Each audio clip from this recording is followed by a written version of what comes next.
Hey everybody, welcome to the Herd Fit Podcast with Dr. Sam Rhee and myself, Coach David Syvertsen. This podcast is aimed at helping anyone and everyone looking to enhance their healthy lifestyle through fitness, nutrition, and most importantly, mindset. All right, welcome back to the Herd Fit Podcast. I'm Coach David Syvertsen. I'm here with my co-host, Dr. and Coach Sam Rhee. And we just got done with 24.2 at CrossFit Bison on Sunday morning. Sam just got it done. In case you hear some heavy breathing into the microphone. His heart rate is still high. He crushed the workout. And, maybe we can get into the workout a little bit because the theme of today's episode is centering around open workouts. And one of the most popular, common messaging that comes my way during the open is, should I repeat? What do you think about me repeating this? I've had this thought about in my head several times. What should I do if I'm going to repeat it? Strategy-wise, how do I beat my old score? Yeah, Dave, aren't you going to repeat this one? Nope. We're coming off the first ever where my younger brother beat me in an open workout, and by literally one rep, which in this workout was 7 meters on the row. I should have cheated and just pulled it one more time. Anyway. But yeah, the concept of repeating workouts, we're going to go into what that means. Why do people do it?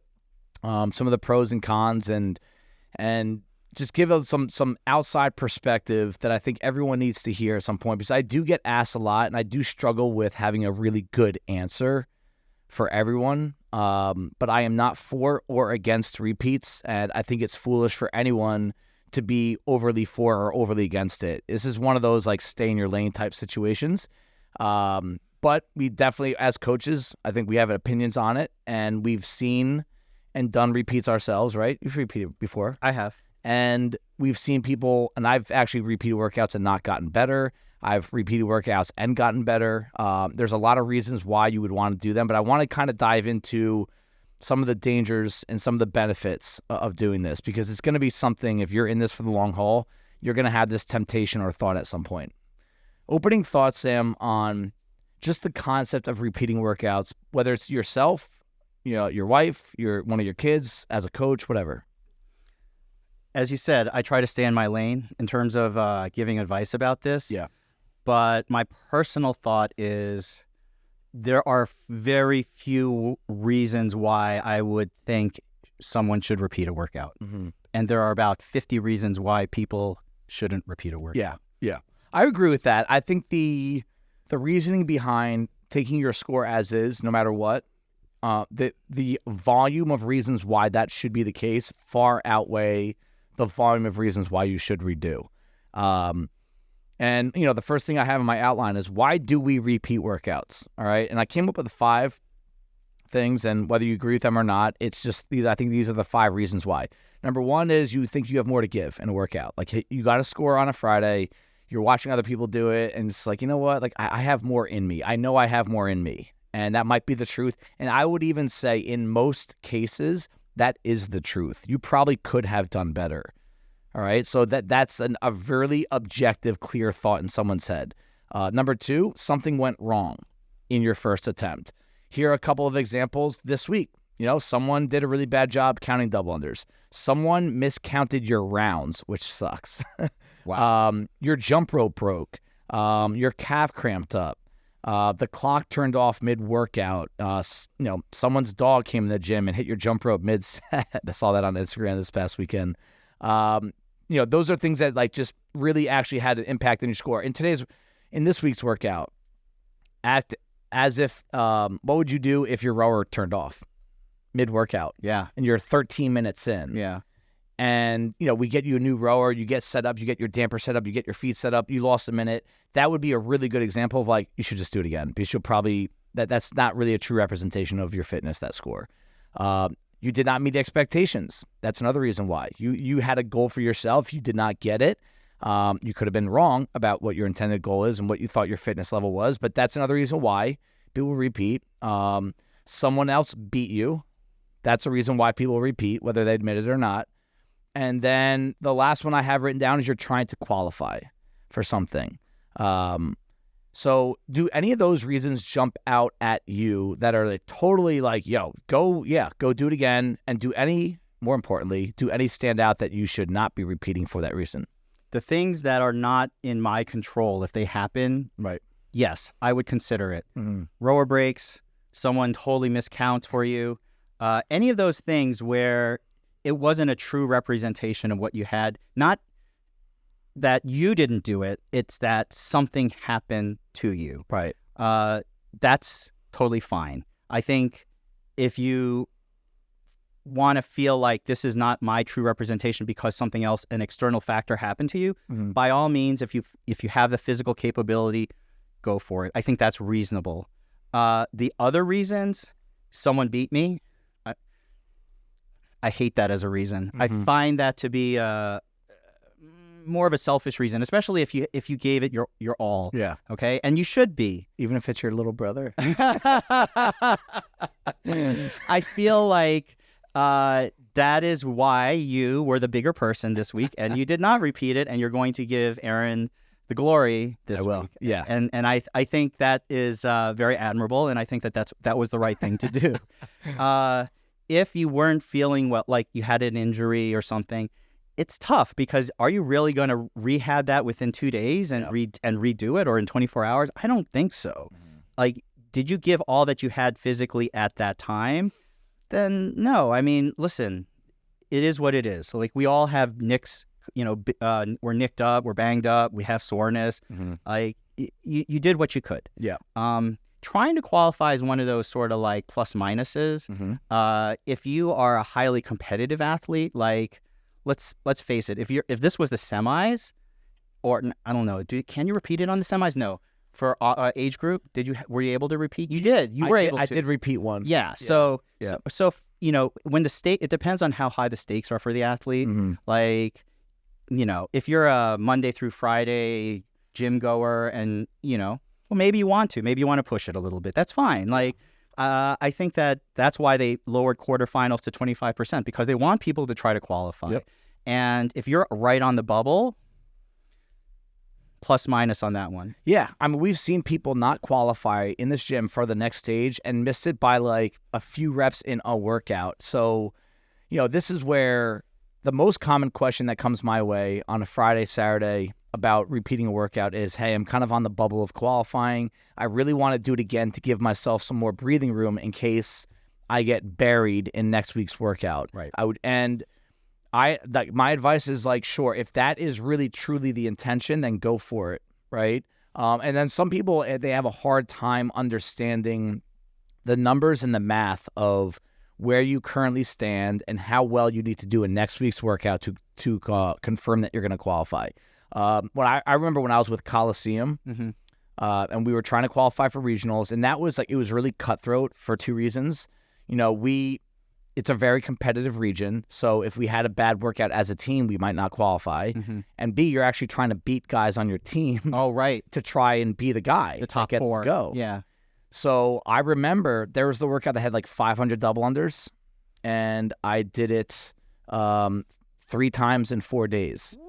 I remember the workout that had 90 deadlifts, half of which at 225, half of which at 315 with the handstand walks, handstand push-ups. I did that one 3 times in 3 days. I remember repeating a workout with holes in my hands because they were ripped so bad, and you're just trying to do it. Looking back on it, I would say that I would do it again if I was on the brink of qualifying for something like that. But I'm accepting a ton of risk by doing that. And I want to get into some of the dangers of repeating workouts, because right now, Sam and I are going to try really hard not to be on this moral high ground, like you should not repeat this if you're trying to beat someone. I will get into it and some of the dangers of that, but I actually want to give you some like actual tangible dangers of repeating the workout. And the first one is injury. Repetitive movement patterns is a big part of programming from a macro perspective, whether it's a week, a month, a year, a quarter, which is kind of like the way we run it here. And especially a movement like this. Like, I had zero intention of doing this again, but even if I was like not taking the higher road and I was like, no, I'm not letting my brother beat me, I don't know if I could do 1,000 double unders in a matter of 36 hours and not have something bad happen to it, like my Achilles or my knee, just all the pounding. And Think about there's a lot of people in this gym that really get beat up from hinging and deadlifting. And this is tired deadlifting after rowing. So for you to do those patterns twice in 3 days, that is going to start to open the door to what we call overtraining. Overtraining injuries are the most common injuries in CrossFit. Agreed. I think and this is intentional on CrossFit's part. This was multiple hinge and then a lot of jumping. Yep. And that, you're absolutely right. If I had to repeat this right now, I would blow something out. Yeah. I blow out a disc. Yeah. I blow out a calf. I blow out my ankles, something. And I don't think that these workouts are really designed to do that. I know a lot of people did not love 24.1, 24.2 in a row because there was a lot of low back, like the burpees, the snatches on. I have a thought on that, but Yeah. And so I don't think they're really encouraging you to say, you know what, do each workout multiple times. right. Like, if you've CrossFitted long enough, you know what kind of injuries you're prone to. And there are very few people in the gym that I know that could do this workout back to back in 2 days and feel unscathed Right. by it. The intensity switch, right? We talk about our CNS. We don't have to get too scientific, but if you go on max effort, like a real true open effort on Friday, and then you're doing it again 36 hours later, right? Then you're coming back to the gym the next day and doing, the Monday bison WOD, which this week is going to be really tough, right? That is when you start to get like the too much fatigue, not enough recovery, right? Where, if you're doing the workout on a Friday night, and then you have your typical weekend with drinks and maybe some, a little bit extra fun, maybe some bad eating, right? And then you're coming in and doing another high intensity effort. That's what we call burning the candle from both ends. And again, eventually it might not happen this week, but eventually that's going to put you in a really bad position. And what I mean by intensity switch is also this. I learned this a long time ago, right? That if you go into an open workout on a Friday with the idea that, like, I might do it again on Sunday, I guarantee you did not give it your all on Friday. So I want you to imagine this. If we said the first shot you get is the only shot you get, period. Hey, guys, we're no longer allowing repeats. We have too many people. The gym is too busy. You get one shot at this. Would you try harder in that first attempt? And if the answer is yes, you're screwing up. I think the thing that you talk about in terms of fatigue, it's adrenaline. Like, athletes become adrenaline depleted after a while, and you can't go max adrenaline week after week after week, multiple days after multiple days after multiple days. We have seen athletes like Sarah Sigmund's daughter talk about their CNS system was just shot. Yep. Like, you just can't do that on a regular basis. The other thing is you're right. Even if you're like consciously saying to yourself, you know what, I'm going to pretend that Friday is going to be my max effort day. Don't you think subconsciously you have a little bit of that, like, you know what, but if I really don't do well here, I still have Sunday as a backup. Yep. That's why intentionally this year I've gone Sundays because Smart. I don't want I know unconsciously I will be like, you know what, I have a little bit of a safety net. If I crap the bed on this one, I was like, nope, fly or die. Whatever I get is whatever I get. Smart. And that feels, to me, it reminds me more of a comp setting to me. Yeah. And I enjoy that. Like, I mean, not so much now, but I do enjoy, I think I perform better in these workouts if it feels almost like a comp. Like, you got to do it. You got to perform. There are a bunch of people there, because we always have tons of people around. 70 people. Cheering, going. Like, make that your, it's a test for me. Like, can I perform under pressure once? And listen, I have done it where I haven't, and there's some days that I have. And after 10 years, I don't do it that often, but I'm going to use this as my comp setting performance test. And I've done it long enough that I'm like, you know what? If I really didn't do well on the double unders, so be it. That's what my lesson is for next year.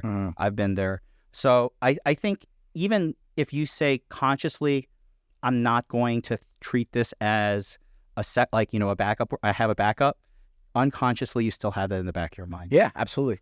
I'm going to tie these last two together: impact to future training and not improving a score. So I'm still talking about the dangers of repeating a workout. So I've done this before. It was one of the worst feelings ever, and it was one of my least favorite open workouts ever. It was the 10 rounds of 9 thrusters at 95 pounds and 35 double unders. And like, your ninjas are doing this like 6-7 minutes. I really struggle with a workout like that. And if I remember correctly, I think Adam Ramsden judged me the first time and I got like 10:04. And I was like, I really wanted to break 10, 4 seconds, as if it mattered. It didn't. And so I came back 2 days later and did it. And I get done with the workout, and in my head, I don't know why, I was like, yes, I beat it. I'm laying on the ground. I'm feeling fulfilled. I'm like, I beat it, right? Ramsden looks at me and goes, no. You were 10:08. Like, I was like 4 seconds slower. And I remember just I felt like such a jackass. Like, that I put so much, I was like stressing about over the weekend, coming up with the splits. I thought I was moving well.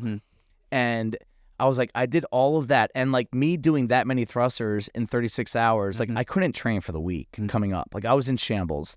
And I see this a lot where you come in, you don't get better, or you have to stop halfway through because you're like, all right, and that happens every week, and it's smart, in my opinion, to just like, all right, bow out, especially if there's like an injury or you're trying to prevent injury. But the negative is it's going to impact the next few days of training. And you have to like accept that prior to and say like, all right, am I okay with pretty much not working out the way I would have Monday, Tuesday, Wednesday, and then the Open's coming up again. So I can't go hard Thursday. So you're really going to have all that gap. And this is why, especially when the Open used to be 5 weeks and people would repeat a lot, I would see it all the time. People would like lose fitness during the Open because everything's centered around like this one workout for 4 or 5 days. And then they skip that day. And you do that for over a month, you start to lose some of your fitness. I've gotten less. I always get less fit during the Open. Yeah. It's the intensity is too high for the workout itself. I'm running real close to red line for all these movements. My back isn't going to feel good for days after today. Yep. Like, I know that, and that's okay. But to repeat it would take a tremendous amount of incentive for me to do that. Like, there's very little that would allow me to do that. Yeah. Even tomorrow, I'm like, all right, I got to move. Yeah. I'm going to come in, but I'm going to scale the crap out of everything just so that I can sort of recover and get ready for the following week. Yep. So listen, it really depends on what you're going after. Like, I saw people today repeating it. I saw some people who stopped halfway in. Yep. I saw some people actually do better. Yep. And I saw some people who did not improve. And I think it depends on what the stakes are. There's some people who just enjoyed the workout. Yeah. And they just said, you know what, I want to just do it again, and I'm not going to try to kill it. I'm just going to move. Yep. And that's totally fine, but it really depends on what the stakes are here. I take it very seriously. I use this as my test of fitness for the year. That's smart. And I'm going to push and optimize and do what I can. But I also realize that in many ways it's counterproductive because it, like we always talk about, it leans on the competitive side of fitness, not the sports side, not the overall health fitness. Yeah, and we talk about that throughout the year a lot here. It's like, what are you here for? Yeah. Like if you're going to tell me all year that you're just here for fun and health and fitness, like, stop repeating the workout. Because this is not true. It's just not. Right. And you have to be, and that's one of my favorite episodes we did. This back in like at the start of the Herd Fit podcast. I don't have the episode, but it's got to be one of our first 10. It's, you need to know what you're here for. And it can change. It's allowed to change. It might change this year. It might change on what your lifestyle is and what's going on and what you want to do in the future. But if you can't answer that question, or it just changes every single day based on what kind of mood you're in, it's going to set you up in a really stressful, awkward spot where if you're just really confident and know why you're here, these decisions are pretty easy. I want to talk about some of the benefits of repeating. Okay. Because I don't want us to sound like we're looking down on it. And because I do. When I made that post last week about should you repeat an open workout, I had a couple of people like, I feel like you're talking to me. You're telling me not to do it. I'm like, I'm not. I'm not. The first thing I wrote in that post is I'm not for or against. It's your decision. As long as the gym allows it, it's your decision, your body. But I just want you to think about things other than your score.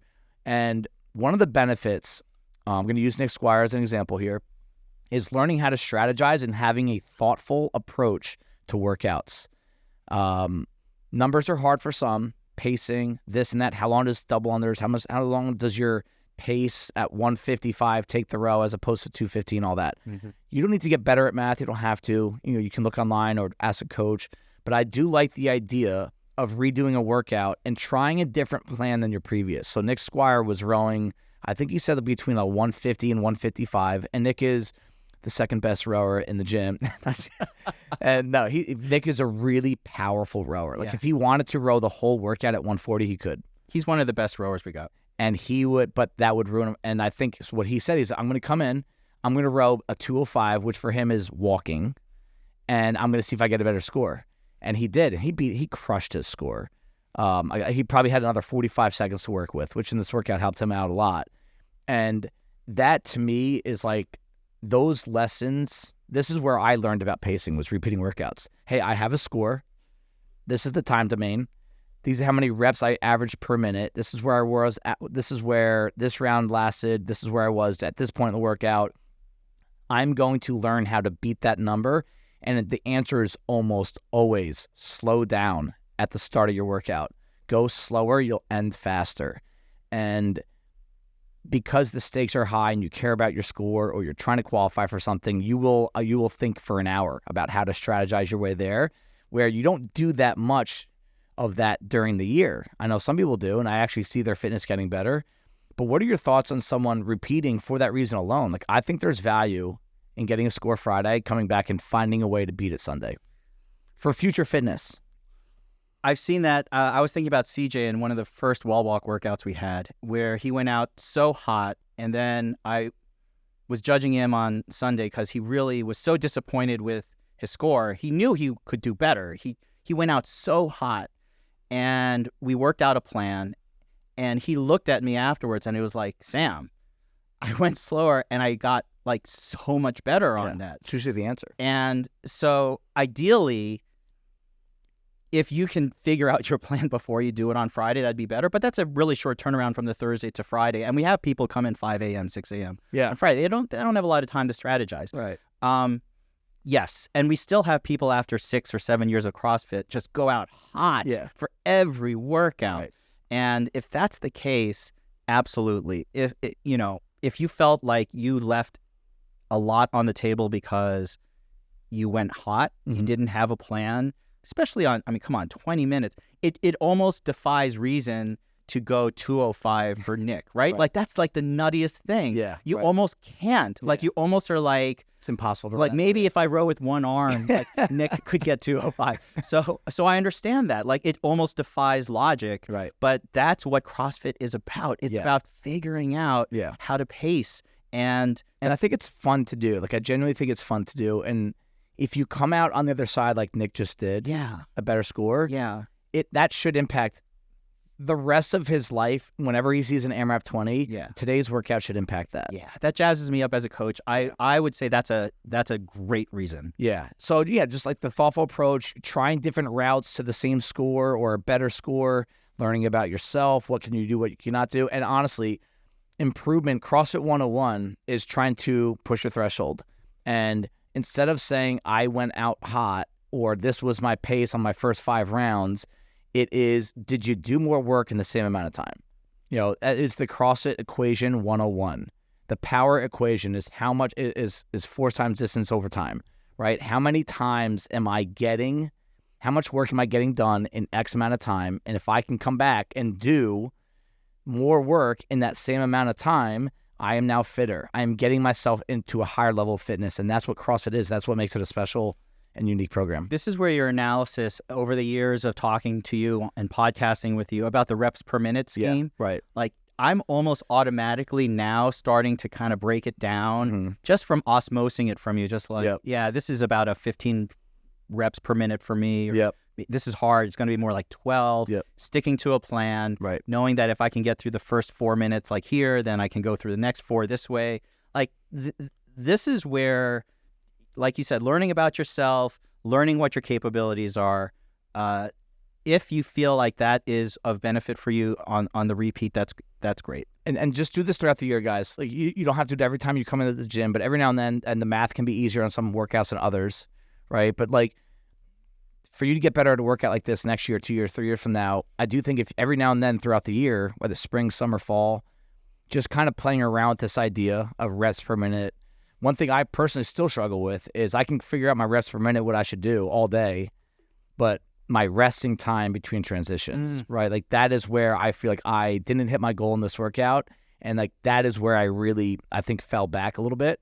So I do want to do this workout again down the road, not part of the open, and with like a different approach, and just see if this plan helps me erase those 15-second breaks at the rope. I am shocked. Really? You took a long time on transitions, you felt like, on this one? For the jump rope. Really? I got there a few times. I videoed it. And I just, like, I would stand there for a sec, pick it up, wait 10 seconds. Like, again, this happens all the time. You think you're resting for 5 seconds. It was 15. Multiply that by 7-8 rounds. It's a minute of work. Interesting. So it's just something to think about. So some opinions on when you should and should not. So we just gave you some dangers. We just gave you some benefits. And that's why this is a really interesting topic and conversation, because there is a good amount of pull in both directions. And this is opinion. And Sam, you tell me I'll just go one by one. You tell me if you agree or disagree. Yeah. I think it's totally good, positive, acceptable to repeat a workout when you're trying to qualify for something. Yes, with a caveat, like you said, you might be accepting risk. Right. But that's what you do when you flip to the competitive side of CrossFit. Exactly. You know, the closer you get to sport, the further away you get from health. Trying to one-up someone else in the gym, I think that's a negative. And because this happens every year, and I promise we get this question every single time we talk like this. Who are you talking about? I'm not thinking about anyone in the gym right now. I want to say this, though. If you do a workout and then someone comes in and beats your score, and then you come back to beat their score, to me, that's not a win. It's a very cheap win. You know, you might have the higher score on the leaderboard, but to me, like, your score is your first score. That is your score. So, again, if you're not caring about competing against other people in the gym and saving face and ranking this, then go beat someone else's score. But if you say, hey, is that person better than that person? What was their first score? What was their first score? That's the answer right there. I think a lot of I think it has to come down to the reason why. If it's ego, if it's self-esteem, if it's self-worth, like my capability, like my self-esteem is wrapped up in my score. Mm-hmm. If I get a good score, I must be a good person. I must be well respected by people. People are going to think I'm an awesome person. Mm-hmm. That's a really bad reason to do it. Yep. And I don't think it's unhealthy to have people that you compete with. I look at the whiteboard all the time and I'm like, you know, what did Scott get? What did, this guy get? And I'm like, oh, wow, they crushed me. And that might, or I beat them. Or you crush them. Yep. Right. Like, but that doesn't define who I am. Right. Like, it doesn't make me a better person. It simply just means you did a good job on that workout. Yes. That's it. That's all it means. That's where it ends. And I'm really happy if someone really kills it on a particular workout. And I'm like, there's no way I could touch that. That's really impressive. Like, they got more lift. They got stronger over the past 3 months, like a lot stronger. And I would say this, it's easy to have that mindset when it's someone you like and respect and you're friends with. That's right. There are people in this gym, there are people outside of this gym that don't like each other. And they want to beat that person for the sole fact that they don't like the person, right? Yeah. And that's where the immaturity can creep into the situation. Agreed. Right? So something went wrong, mental or physical. So the physical is easy. Rower turned off, jump rope broke, my grips broke mid-workout, been there, that sucks, right? Or mental, I wasn't in it today. I hear that sometimes. Mm-hmm. You know, like I had a really stressful week. Sometimes, especially the morning people, they come in like, my kid slept like shit last night. Like I'm not there right now. I feel like I just couldn't focus, or I gave up when I shouldn't have. I'm really disappointed in myself for not pushing where I should have, right? Like I succumbed to the negativity in my head. My opinion, I think that would be a good reason to try and repeat the workout. The physical one is pretty obvious, rower breaking, all that kind of stuff. But the mental one, what do you think about that? Depends. Like I just, like someone today repeated it because they were like, I don't know why I went I went singles on my deadlifts at the end. I don't know why I did that. I think I could, like, I'll repeat it. and I was like, I think you did 6 singles because you were kind of beat up at the end. It wasn't that you just it's so easy to watch someone be like, I shouldn't have rested there. Right. Like, I think you were really tired. And I think most of us after a workout always have that post-workout remorse, like, oh, I could have gone harder. Mm-hmm. And you know what? You were really taxed. You probably might not have been able to go harder, but in retrospect, sure, you might have. Right. But you know what? You do it again, you might get to that same situation. Yep. So I'm not really sure about that. Like, it really depends on the specific situation. If your kid really wrecked you, if you're not feeling awesome for some really big reason, mm-hmm. and you feel like you can recover and do better, yeah, okay. But I would say if it's because you didn't think you tried hard enough for a workout, I'm not really loving that. So, like, to me, like, if you didn't try hard enough or weren't there mentally, right, I think it's a fail. I think it's no different than you failing a rep. Like, because the mental part of this and the emotional and the ability to balance your emotions, right? We call it emotional intelligence, right? Like, you don't have to be happy and have everything in your life lined up every single time you come to do an open workout. That's not realistic. And it never will be that way every time you come in. So there's this thing called emotional intelligence. Can you take negative emotions that are going on in your life and be able to block them out while you come in and do your work at the gym? Because if you can't, that is the same thing, all right, same church, different pew, as you just not having double unders. You just are not capable of doing this yet. And that's something you need to work on. As we get older, we can't just keep training more and more volume and 2 workouts a day. It's like, bring up Rhee. I think some of the mindful training that you guys need to do is going to bring you a further way in these workouts than you doing more volume of snatches and pull-ups, right? So if you actually were not mentally there and you just don't know why, that's a fail. That's a failed rep by you. And that doesn't mean that you should be doing it again, right? It means that you need to fix your mindset for future workouts for the future open. Maybe that's your goal for the next year instead of snatching 2 days a week. Can you get better at your mind space? That is what a lot of people call flow state. So if you can enter flow state in a workout, it almost feels like time stopping. You're not even like consciously moving, like your body's automatically doing these things. I know I'm going to perform to the best of my ability when I don't even feel like I'm consciously doing it. Yep. It's just happening. Yep. And you're in the zone, whatever you want to call it, what athletes call it. Yep.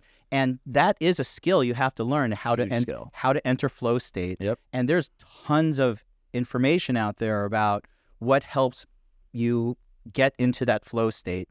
And I feel like after years and years and years of CrossFit, there is a certain sort of, mental cues and what I do to make myself comfortable so that when I hear that 3, 2, 1, it's like, just get into that zone and do that. Yeah. I mean, you don't want to be the person that gets yourself so pent up before and even right after the start of the workout, like, because I so badly want this result. I put all this work in, right?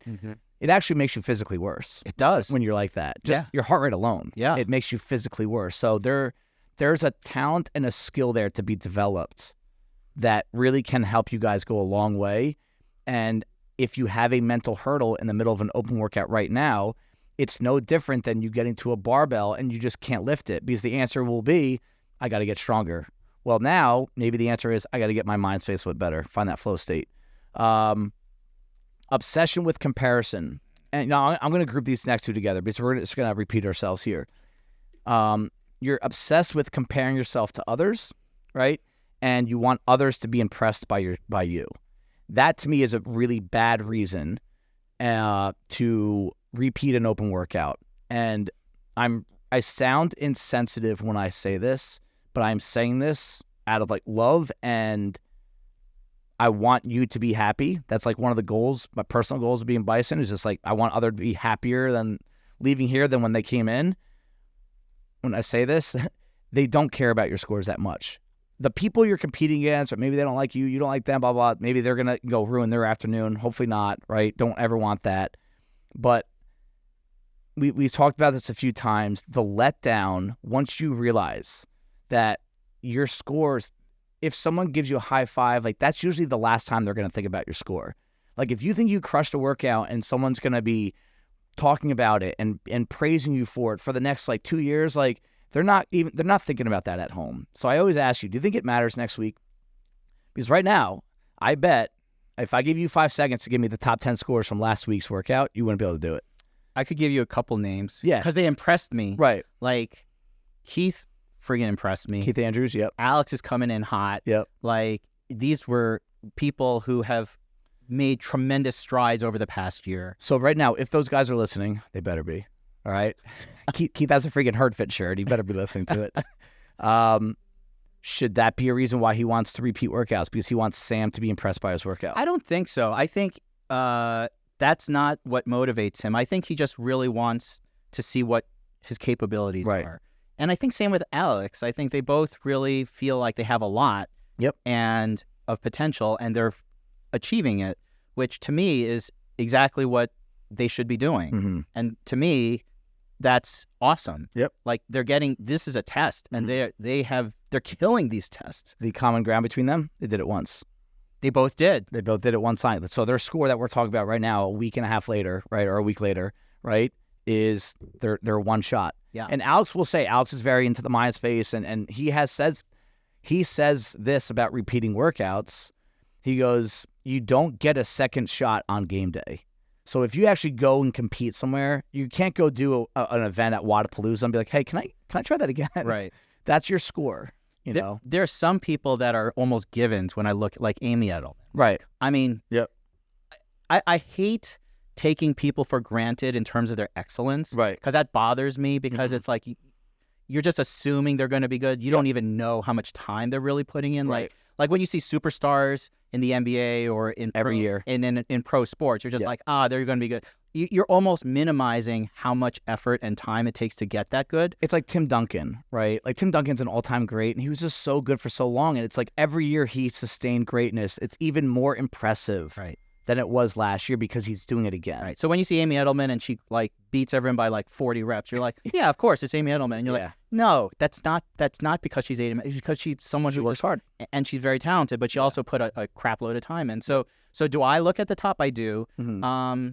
But this is a good conversation though, because this is why I think a lot of people need to hear this. That does fuel some people. They want others to be impressed by them. Is there a danger there? There is. But is that enough reason for someone to be like, dude, I want to be top 5. When Dave makes that post on Tuesday, I want my name to be on the top 5, top 10. Because I want other people to see it. What do you think about that? I think goals that are all about what others think about you are really dangerous. Because I think at some point you're going to realize that won't fill your cup forever, especially when you come down hard and find out most people, like you're really into it. Like you're very aware and present at Bison. Who's doing well, who's not, who did this in the open, who's not. Yeah. Most people are not. And there's a negative to constantly being at the top like that. Like, and if people know that you're trying to beat everyone else so you can be at the top, there will be negatives that come from that, whether they're deserved or not. People will dislike that, and you have to be okay with it. Did you have a round, like let's suppose for this workout for 24.2, there was a number you had in mind, right? 10 rounds. Oh, I wanted to get 10 rounds. I got into the 10th round. Okay. What would have been an unacceptable score for you? Oh, man. If I didn't... Like 8 rounds would have been unacceptable. Yeah, for sure. That means something really went wrong. Okay, like let's suppose you executed the way you thought you were. There was no technical issues. You got 8 plus something. Would you have redone it? No. I just would have been like, wow, I did... like, I really did not... It probably would have made me look at, man, I really need to go back to working on XYZ. I see. But I think I've been in it for so long, like there would be zero extrinsic pressure to be like, oh, Sam's going to think I did bad. Like I was actually getting mad the other night when I got asked like 6 times, are you going to repeat it? Right. And then and I snipped at Ashley and I shouldn't have, and I apologized after at home. She goes, what happened? Like, Aaron beat you?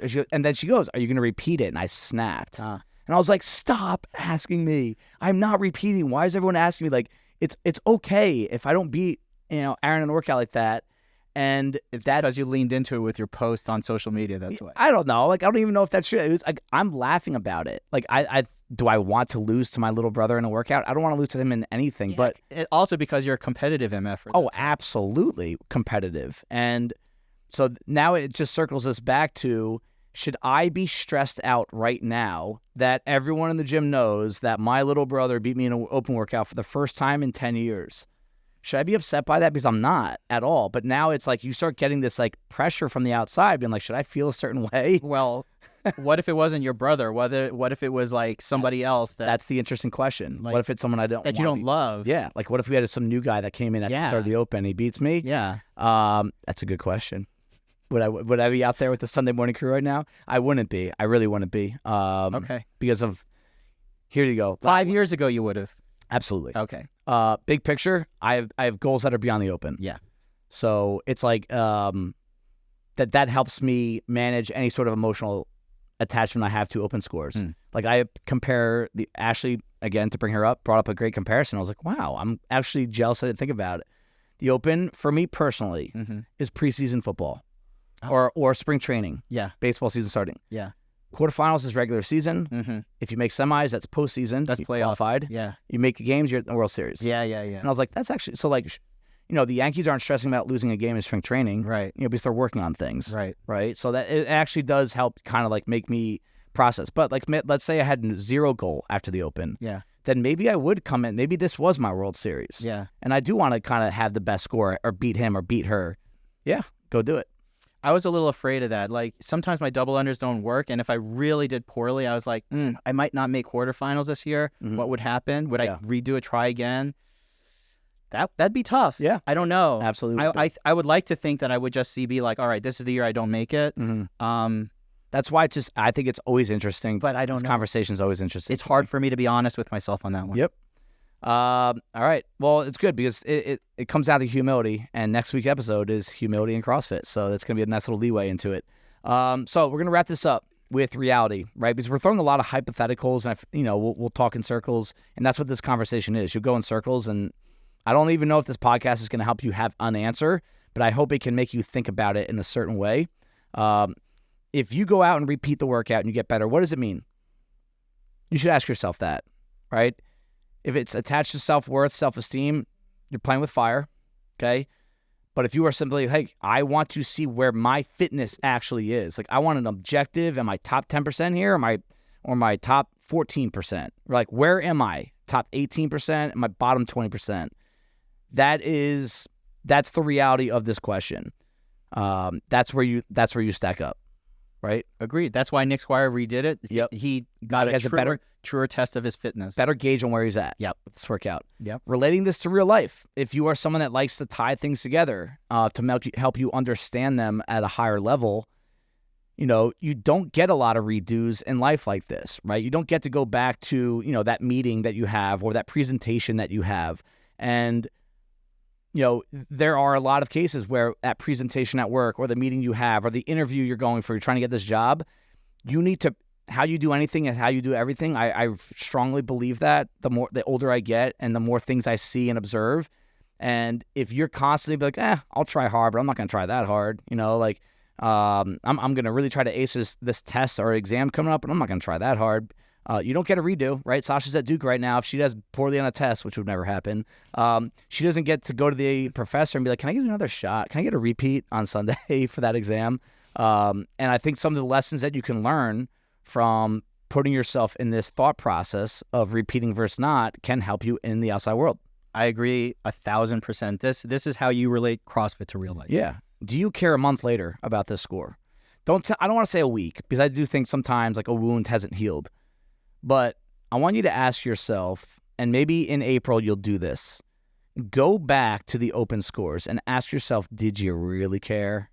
Because if you don't care in April about something like this, like that, what your 24.2 score was, that you're not sitting at home on April 14th thinking about it, then don't repeat, really. Remember, one workout, a few reps in a workout are not going to sway you that much in the overall standings. It's just not. So if that's the only thing you're going for, where do I rank? Top 10%, top 5%, rank in the gym, right? A couple reps aren't going to help that much. So I want you to ask yourself, if you're stressed out about this kind of stuff in April, ask yourself if you still care about what's going on right now. I think I'm really interested as a coach. I think I keep track of how people are doing more because as a coach, I want to see how I track how people do over time. Yep. there are some really great athletes that we have, and they have a hole, and their hole is jump rope. Yep. And I know I've seen a couple of those scores up there. I know who they are. And in June, you program a double under workout. I want to see what they do. I want to see, are they working on their double unders? Are they really sort of trying to string this together? Or are they just going, to get by and like not really sort of work on these skills? Because I know a lot of these people pride themselves on being good athletes. Mm-hmm. They pride themselves on being very fit and capable. And if you have a hole, whatever it is, whatever that hole is, it could be the double unders this year, it could have been the snatches, it could have been whatever. Like, I like looking at people and seeing, do they care 3 or 4 months later? Because if they don't, and next year comes around, and sure as every year there's been double unders in the open, right? Yep. Every year. Yep. So how did these people do from year to year? Mm-hmm. Did they crap the bed again? Yeah. I want to know. Like, this is where,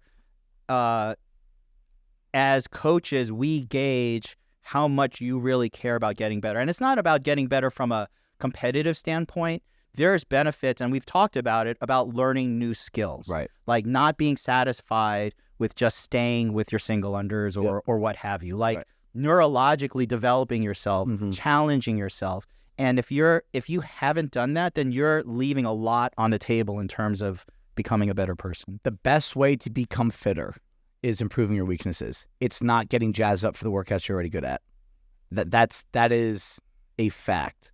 If you get burned by the jump rope, you're going to get fitter by next year if that is your focus. If you keep skipping double under day, or you keep going back to singles, or you don't want to be embarrassed, or you don't want it to affect the Wednesday WOD in the middle of June, you're not getting fitter. You're just kind of staying where you're at. Mm-hmm. If you're staying where you're at, you're going backwards. That's right. Big picture. If you put a gun to my head, say, should I repeat the workout? And you said, Dave, you have to say yes or no. My answer is no. But I'm not against it, and you need to stay in your lane. This is your workout. This is your open. This is your score. And, I hope that makes you guys understand that when you get that first shot at it, it's got to be as if we wouldn't let you do a repeat. That'll never happen. Don't worry, unless it's Monday. But I think I would be really interested in hearing any feedback from you guys as would it change your approach if you said you were not allowed to do redo? Barring something bad happening, judge miscounting, rower turning off, broken equipment, all that good stuff. That being said, watch, both of us are going to redo 24.3 and we're going to eat our words. I was actually thinking about doing 24.2 right after this. All right. Thank you guys. See you next week. Thank you, everybody, for taking the time out of your day to listen to the Herd Fit podcast. Be on the lookout for next week's episode.